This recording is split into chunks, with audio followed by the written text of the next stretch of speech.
Welcome back, everyone. We'll continue reading The Hitchhiker's Guide to the Galaxy. Today we're going to read chapters 2 and 3, because chapter 2 is only like 5 pages long. So this one's going to kind of be in like a part type deal, kind of like what we did with Jekyll and Hyde, because towards the end of this book there are chapters that are only like 1 page. So hopefully you like this type of format. Here's what the Encyclopedia Galactica has to say about alcohol. It says that alcohol is a colorless, volatile liquid formed by the fermentation of sugars and also notes its intoxicating effect on certain carbon-based life forms.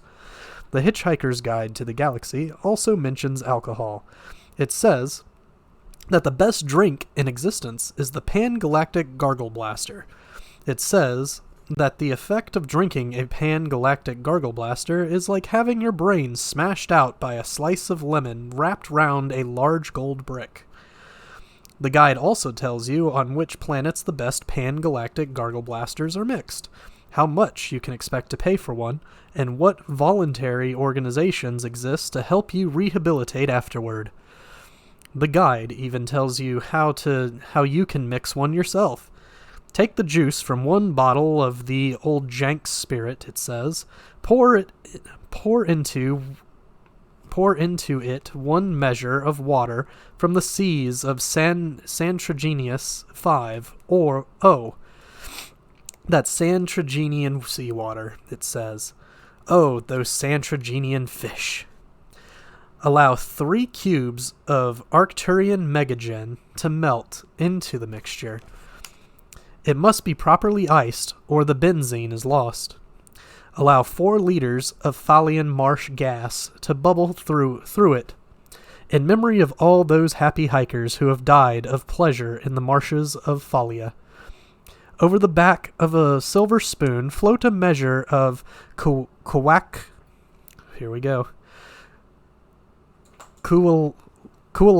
hypermint extract, redolent of all the heady odors of the dark coalactin zones, subtle, sweet, and mystic. Drop in the tooth of an Algolian sun tiger. Watch it dissolve, spreading the fires of the Algolian suns deep into the heart of the drink. Sprinkle Zamphor. Add an olive. Drink, but very carefully. The Hitchhiker's Guide to the Galaxy sells rather better than the Encyclopedia Galactica. 6 pints of bitter, said Ford Prefect to the human of the horse and groom. And quickly, please. The world's about to end. The barman of the horse and groom didn't deserve this sort of treatment. He was a dignified old man. He pushed his glasses up his nose and blinked at Ford Prefect. Ford ignored him and stared out the window, so the barman looked instead at Arthur, who shrugged helplessly and said nothing. So the barman said, "Oh, yes, sir. Nice weather for it," and started pulling pints. He tried again. "Going to watch the match this afternoon, then?" Ford glanced round at him. No point," he said, and looked back out the window. "What's that foregone conclusion, then, you reckon, sir?" said the barman. "Arsenal without a chance?" No, said Ford. "It's just that the world's about to end." "Oh, yes, sir. So you said," said the barman, looking over his glasses, this time at Arthur. "Lucky escape for Arsenal if it did." Ford looked back at him, genuinely surprised. "No, not really," he said. He frowned. The barman breathed in heavy. "There you are, sir. 6 pints," he said. Arthur smiled at him wanly and shrugged again. He turned and smiled wanly at the rest of the pub, just in case any of them had heard what was going on. None of them had, and none of them could understand what he was smiling at them for. A man sitting next to Ford at the bar looked at the 2 men, looked at the 6 pints, did a swift burst of mental arithmetic, arrived at an answer he liked, and grinned a stupid hopeful grin at them. Get off, said Ford. They're ours, giving him a look that would have made an Algolian sun tiger get on with what it was doing. Ford slapped a 5-pound note on the bar. He said, "Keep the change." "What, from a fiver?" "Thank you, sir." "You've got 10 minutes left to spend it." The barman decided simply to walk away for a bit. "Ford," said Arthur, "would you please tell me what the hell is going on?" "Drink up," said Ford. "You've got 3 pints to get through." "3 pints," said Arthur, "at lunchtime?" The man next to Ford grinned and nodded happily. Ford ignored him. He said, "Time is an illusion. Lunchtime, doubly so. Doubly so." "Very deep," said Arthur. "You should send that into the Reader's Digest. They've got a page for people like you." "Drink up." "Why 3 pints all of a sudden?" "Muscle relaxant. You'll need it." "Muscle relaxant?" "Muscle relaxant." Arthur stared into his beer. "Did I do anything wrong today?" he said. "Or has the world always been like this, and I've been too wrapped up in myself to notice?" "All right," said Ford. "I'll try to explain. How long have we known each other?" "How long?" Arthur thought. About 5 years, maybe 6, he said. Most of it seemed to make some kind of sense at the time. "All right," said Ford. "How would you react if I said that I'm not from Guilford after all, but from a small planet somewhere in the vicinity of Beetlejuice?" Arthur shrugged in a so-so sort of way. "I don't know," he said, taking a pull of beer. "Why do you think it's the sort of thing you're likely to say?" Ford gave up. It really wasn't worth bothering at the moment. What with the world being about to end, he just said, "Drink up." He added perfectly factually, "The world's about to end." Arthur gave the rest of the pub another wan smile. The rest of the pub frowned at him. A man waved at him to stop smiling at them and mind his own business. "This must be a Thursday," said Arthur to himself, sinking low over his beer. "I never could get the hang of Thursdays." Chapter 3. On this particular Thursday, something was moving quietly through the ionosphere, many miles above the surface of the planet. Several somethings, in fact. Several dozen huge, yellow, chunky, slab-like somethings. Huge as office blocks. Silent as birds. They soared with ease, basking in electromagnetic rays from the star Sol. Biding their time, grouping, preparing. The planet beneath them was almost perfectly oblivious of their presence, which was just how they wanted it for the moment. The huge yellow something went unnoticed at Goonhilly. They passed over Cape Canaveral without a blip. Woomera and Jodrell Bank looked straight through them, which was a pity because it was exactly the sort of thing they'd been looking for all these years. The only place they registered at all was on a small black device called a sub-etha sensomatic, which winked away quietly to itself. It nestled in the darkness inside a leather satchel which Ford Prefect habitually wore slung around his neck. The contents of Ford Prefect's satchel were quite interesting, in fact, and would have made any Earth physicist's eyes pop out of his head, which is why he always concealed them by keeping a couple of dog-eared scripts for plays he pretended he was auditioning for stuffed in the top.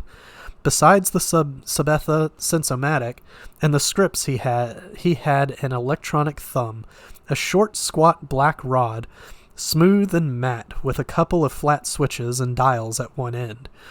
He also had a device that looked rather like a largest electronic calculator. This had about 100 tiny flat press buttons and a screen about 4 inches square on which any one of a million pages could be summoned at a moment's notice.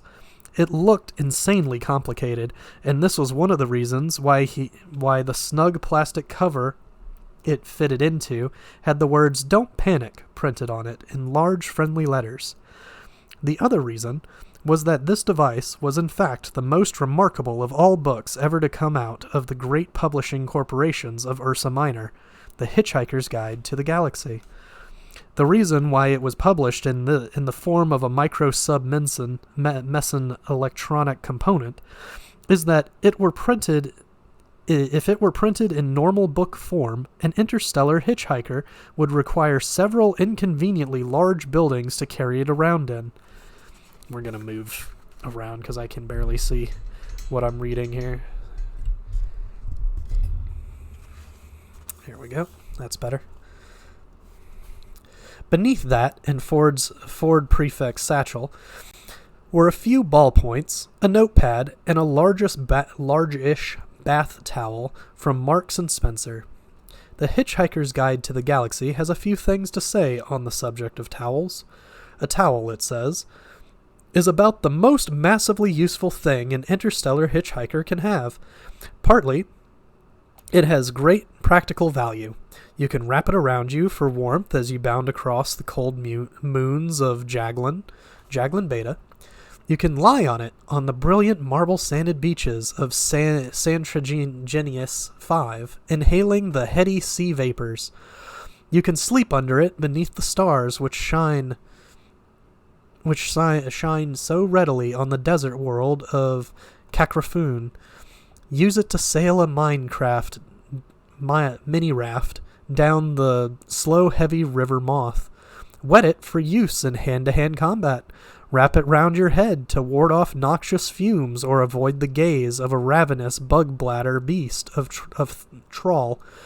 A mind-boggling stupid animal, it assumes that if you can't see it, it can't see you. Daft as a brush, but very, very ravenous. You can wave your towel in emergencies as a distress signal, and of course dry yourself off with it if it still seems to be clean enough. More importantly, a towel has immense psychological value. For some reason, if a strag, non-hitchhiker, discovers that a hitchhiker has his towel with him, he will automatically assume that he is also in possession of a toothbrush, washcloth, soap, tin of biscuits, flask, compass, map, ball of string, gnat spray, wet weather gear, spacesuit, etc., etc. Furthermore, the strag will then happily lend the hitchhiker any of these or a dozen other items that the hitchhiker might accidentally have lost. What the strag will think is that any man who can hitch the length and breadth of the galaxy, rough it, slum it, struggle against terrible odds, win through, and still know where his towel is clearly a man to be reckoned with. Hence a phrase that has passed into hitchhiking slang as in, "Hey, you sass that hoppy Ford prefect." There's a frood who really knows where his towel is. Sass. Know, be aware of. Meet, have sex with. Hoopy. Rather together guy. Frood. Really amazingly together guy.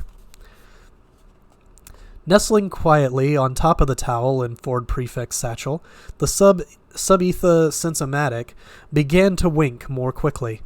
Miles above the surface of the planet, the huge yellow somethings began to fan out. At Jodrell Bank, someone decided it was time for a nice relaxing cup of tea. "You got a towel with you?" said Ford suddenly to Arthur. Arthur, struggling through his third pint, looked round at him. "Why? What? No. Should I have?" He had given up being surprised. There didn't seem to be any point any longer. Ford clicked his tongue in irritation. "Drink up," he urged. At that moment, the dull sound of a rumbling crash from outside filtered through the low murmur of the pub, through the sound of the jukebox, through the sound of the man next to Ford hiccuping over the whiskey Ford had eventually bought him. Arthur choked on his beer, leaped to his feet. "What's that?" he yelped. "Don't worry," said Ford. "They haven't started yet." "Thank God for that," said Arthur, and relaxed. "It's probably just your house being knocked down," said Ford, downing his last pint. "What?" shouted Arthur. Suddenly Ford's spell was broken. Arthur looked wildly round him and ran to the window. My God, they are! They're knocking my house down! What the hell am I doing in a pub, Ford? It hardly makes any difference at this stage, said Ford. Let them have their fun. Fun? Yelped Arthur. Fun? He quickly checked out the window again, and they were talking about the same thing. Damn their fun, he hooted, and ran out of the pub furiously, waving a nearly empty beer glass. He made no friends at all in the pub that lunchtime. Stop, you vandals! You home wreckers! bawled Arthur. You half-crazed Visigoths! Stop, will you? Ford would have to go after him. Turning quickly to the barman, he asked for 4 packets of peanuts. There you are, sir, said the barman, slapping the packets on the bar. 28 pence, if you'd be so kind. Ford was very kind. He gave the barman another £5 note and told him to keep the change. The barman looked at it and then looked at Ford. He suddenly shivered. He experienced a momentary sensation that he didn't understand because no one on earth had ever experienced it before. In moments of great stress, every life form that exists gives out a tiny subliminal signal. This signal simply communicates an exact and almost pathetic sense of how far that being is from the place of his birth. On Earth, it is never possible to be farther than 16,000 miles from your birthplace, which really isn't that very far. So such signals are too minute to be noticed. Too minute to be noticed.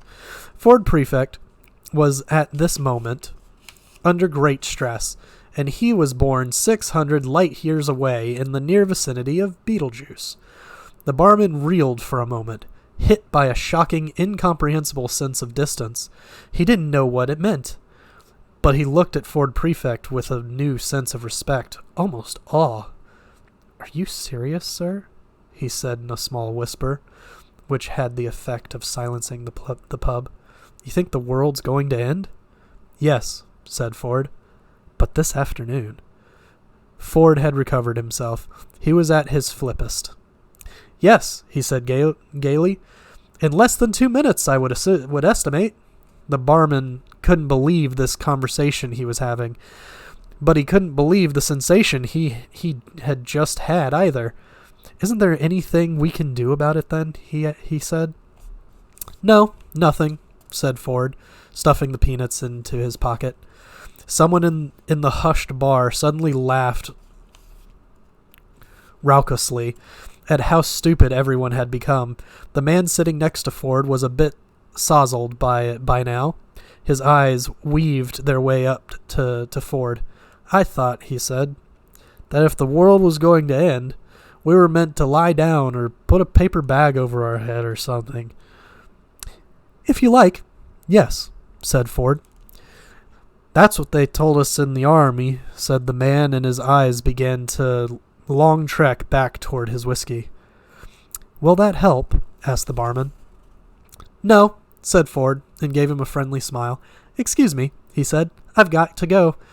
With a wave, he left. The pub was silent for a moment longer, and then, embarrassingly enough, the man with the raucous laugh did it again.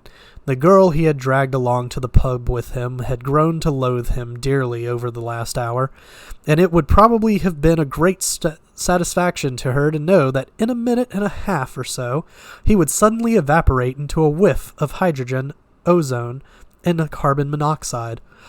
However, when the moment came, she would be too busy evaporating herself to notice it.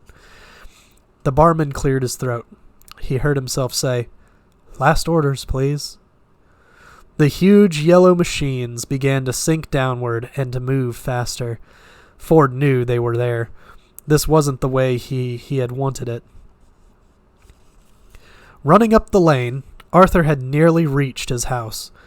He didn't notice how cold it had suddenly become. He didn't notice the wind. He didn't notice the sudden irrational squall of rain. He didn't notice anything but the caterpillar bulldozers crawling over the rubble that had been his house. "You barbarians!" he yelled.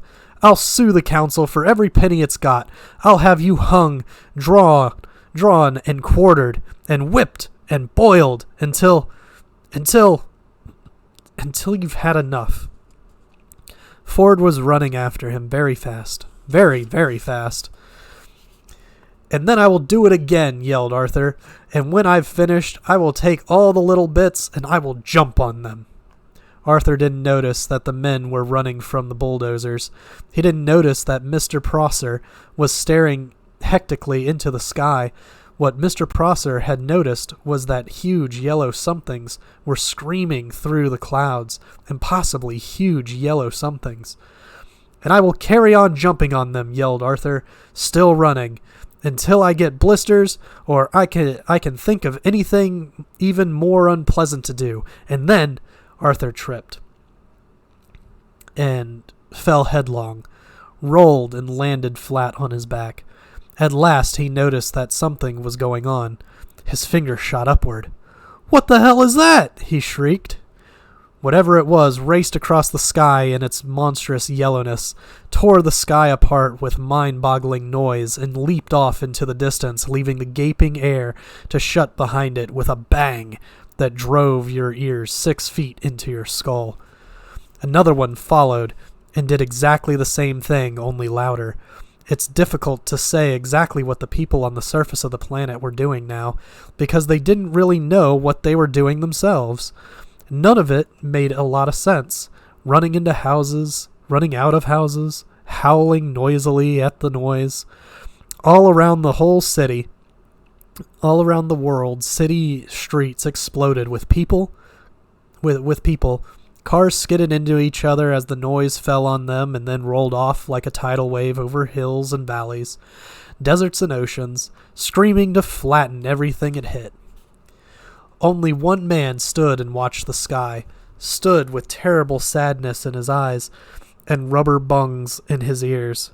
He knew exactly what was happening, and had known ever since his sub-etha sensomatic had started winking in the dead of night beside his pillow and wakened him with a start. It was what he had waited for all these years, but when he had deciphered the signal pattern sitting alone in his small dark room, a coldness had gripped him and squeezed his heart. Of all the races in all of the galaxy who could have come and said a big hello to planet Earth, he thought, didn't it just have to be the Vogons? Still, he knew what he had to do. As the Vogon craft screamed through the air high above him, he opened his satchel. He threw away a copy of Joseph and the Amazing Technicolor Dreamcoat. He threw away a copy of Godspell. He wouldn't need them where he was going. Everything was ready. Everything was prepared. He knew where his towel was.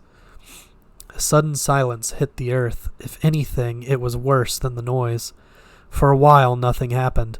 The great ships hung motionless in the sky, over every nation on Earth. Motionless they hung, huge, heavy, steady in the sky, a blasphemy against nature. Many people went straight into shock as their minds tried to encompass what they were looking at. The ships hung in the sky in much the same way that bricks don't. And still nothing happened. Then there was a slight whisper, a sudden spacious whisper of open ambient sound.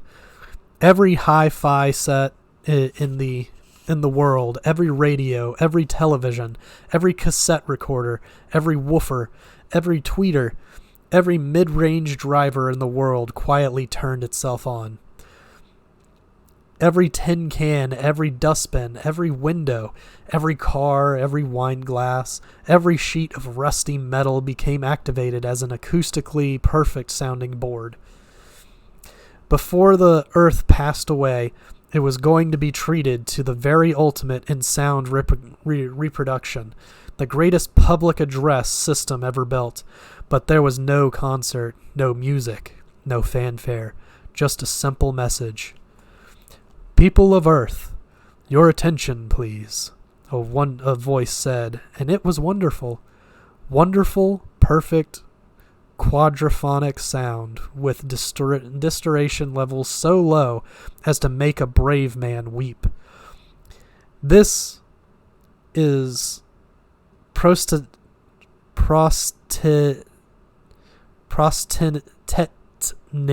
Vogon Jeltz of the Galactic Hyperspace Planning Council, the voice continued.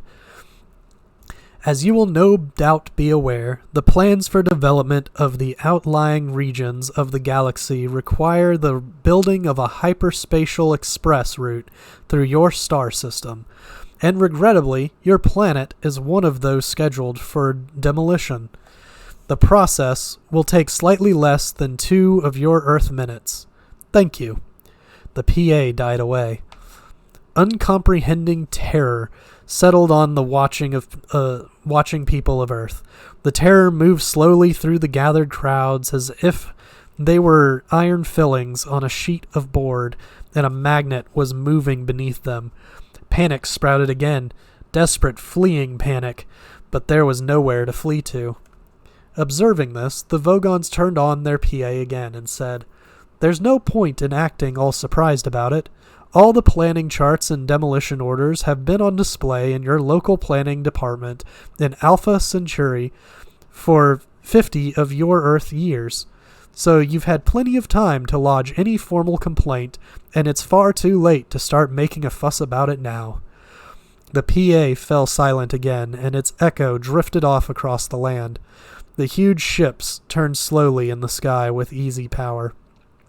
On the underside of each, a hatchway opened. An empty black square. By this time, somebody somewhere must have manned a radio transmitter, located a wavelength, and broadcast a message back to the Vogon ships to plead on behalf of the planet. Nobody ever heard what they said. They only heard the reply. The PA slammed back into life again. The voice was annoyed. It said, "What do you mean you've never been to Alpha Centauri? For heaven's sake, mankind, it's only 4 light years away, you know. I'm sorry, but if you can't be bothered to take an interest in local affairs, that's your own lookout. Energize the demolition beams." Light poured out of the hatchways. I don't know, said the voice on the PA. "Apathetic, bloody planet. I've no sympathy at all." It cut off. There was a terrible, ghastly silence. There was a terrible, ghastly noise. There was a terrible, ghastly silence. The Vogon constructor fleet coasted away into the inky, starry void. And that's it for Chapter 3. We will come back to next week with 1, 2, 4, 5, 6, 7, 8, 9.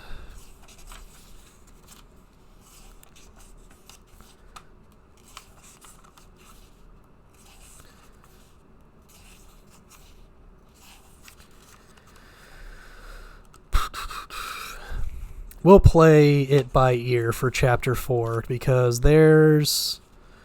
Let me see if I can show you. So, this is the regular writing. You can see kind of like how big it is. But on this page, I've got to read all of that too. So, next week we'll be back with Chapter 4, and it might just be Chapter 4 because Chapter 5 does the same thing. We'll just see how far we get with it. So we'll see you guys next week.